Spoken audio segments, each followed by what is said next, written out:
My name is Aaron Janel Adriano from BSID 3F. So, ito po yung gawa ko sa Cisco Packet Tracer, which is makita natin dito yung corporate office natin. Then, try natin pumunta sa ating rack. So, ito yung rack na ginawa ko na meron siyang power distribution, device, and switch 0, 1, and 2. Ito po yung mga connection which nilagyan ko rin ng straight through cable dito sa bawat switch upang magkaroon ng connection sa isa't isa. So, balik po tayo doon sa corporate office. So, meron po akong 50 PC dito na nilagay na meron pong iba't ibang IP address kung saan magsisend ang kanilang mga messages sa bawat PC or sa gusto nating PC na masendan ng message. So, itry natin i-simulate.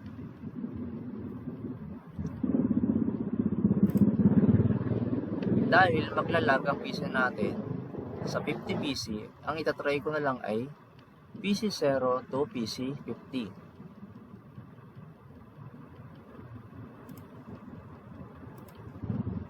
So, may kita pa natin dito yung PC 0, which is lalagyan na natin ng message to PC 50.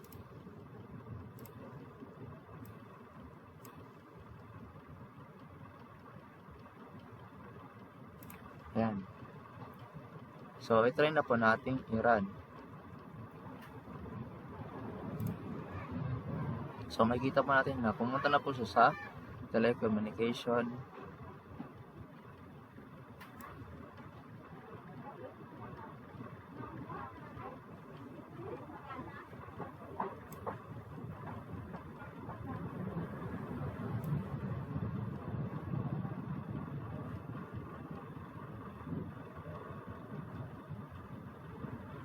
So, yun na po.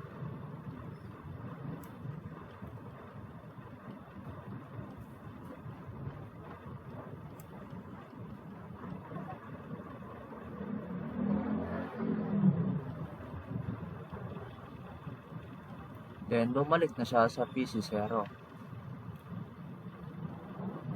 Then, nabalik naman po siya sa PC 50.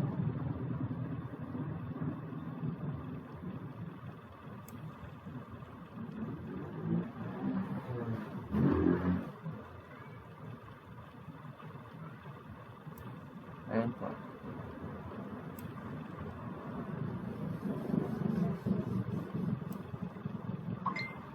Pabalik sa telecommunication.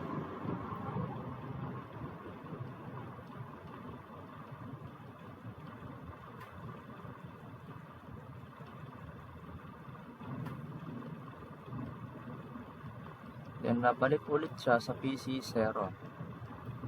So, yun po. Naging successful po yung pagpasa ng mga message sa PC 0 to PC 50.